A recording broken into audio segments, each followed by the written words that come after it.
Guys, kenalin, nama aku Alfonza Genikata Pariska dari kelas 03 Sek 017.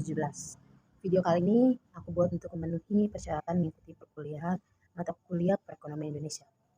Tapi di video ini aku gak sendiri, karena aku berdua bareng sama temanku namanya Diva Nadia. Nah, kebetulan untuk membuat video ini kami dibagi beberapa kelompok. Dan kebetulan aku dan Diva Nadia mendapat kelompok pertama. Dan mungkin akan bahas tentang pertemuan pertama. Di dalam pertemuan pertama itu terdapat 2 PDF. 2 PDF itu kita bagi. Untuk PDF pertama akan dijelaskan oleh Diva Nadia dan PDF kedua akan aku bantu jelaskan.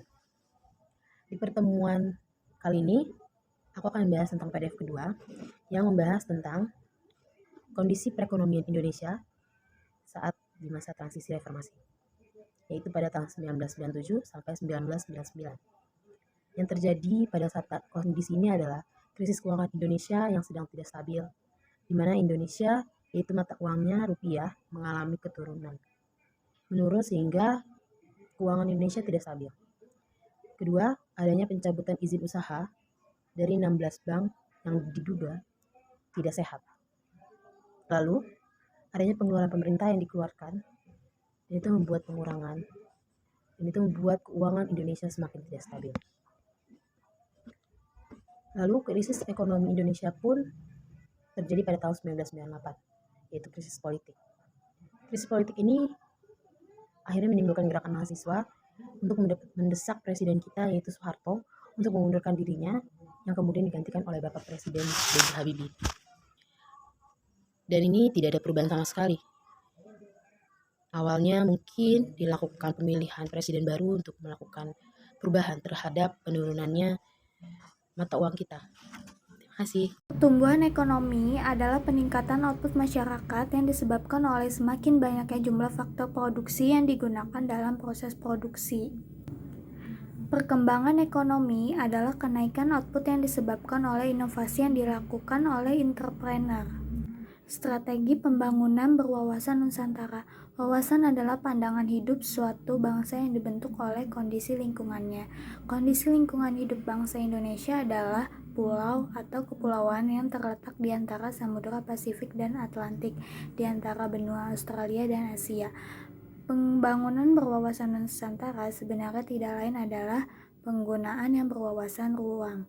Pembangunan berwawasan ruang atau ekonomi regional tersirat dalam argumentasi Merialdal dan Risman yang mengemukakan sebab-sebab daerah miskin kurang mampu berkembang secepat seperti yang terjadi daerah yang lebih kaya.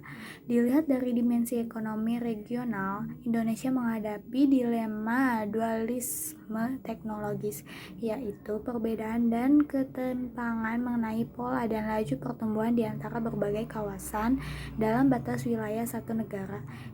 Dilema teknologis menonjol karena adanya asimetri atau ketidakserasian antara lokasi penduduk dan lokasi sumber daya alam.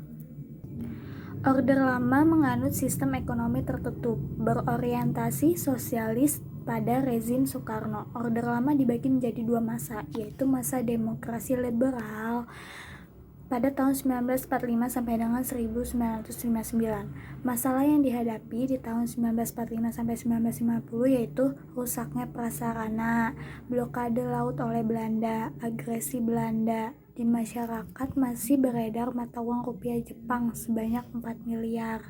Pengeluaran yang besar untuk keperluan tentara. Masalah yang dihadapi tahun 1951 sampai 1959. Silih bergantinya kabinet karena pergolakan politik dalam negeri.